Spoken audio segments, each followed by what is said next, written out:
এখন মডিফাই আওয়ামী লীগ তৈরি করা হচ্ছে। তাদেরকে আবার জামিন দেওয়ার জন্য সরকার, বিচার বিভাগ এবং কতিপয় বিচার কার্যের সাথে সম্পৃক্তরা প্রতিযোগিতায় লিপ্ত হয়েছে কে কত আগে তাদেরকে জামিন দিয়ে তাদের কাছে প্রিয় পাত্রে পরিণত হতে পারে। আসামি গ্রেপ্তার করায় নজর নাই, আসামিকে জামিন দিয়ে তাদের প্রিয় পাত্র হওয়ার জন্য এখন প্রতিযোগিতা শুরু হয়েছে। পরিষ্কার বার্তা দিতে চাই, জাতীয় সংসদের সদস্য হয়েছে আমরা, এইটা আমাদের কাছে গুরুত্বপূর্ণ না। আমাদের কাছে গুরুত্বপূর্ণ হইল 2009 সাল বা 2008 সাল থেকে যে রাস্তা থেকে আমরা তৈরি হয়েছি, ওই রাস্তাই হচ্ছে আমাদের কাছে প্রিয়।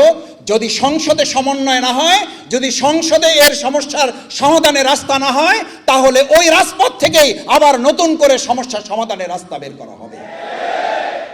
আমিরে জামাত বিরোধী দলীয় নেতা ডাক্তার শফিকুর রহমান খুব পরিষ্কার করে বলেছেন, যদি সংসদে এই জায়গায় সকল সমস্যার কেন্দ্রবিন্দু, সমাধানের কেন্দ্রবিন্দু এটা হয় আলহামদুলিল্লাহ, না হলে যেখানে মাননীয় স্পিকার বলে আমাদেরকে সময় নিতে হয়, আর মাননীয় স্পিকারও যখন বলে আপনার সময় শেষ, মাননীয় সংসদ সদস্য আপনি বসে যান, এই সংসদের বাইরেও কিন্তু একটা জায়গা বাংলাদেশে আছে যেখানে মাননীয় স্পিকারও বলা লাগে না, আর মাননীয় স্পিকারও বলে না মাননীয় সংসদ সদস্য আপনি বসেন, আপনার এখন এই কথা হায় এবং নায়ে শেষ করে দেওয়া হবে।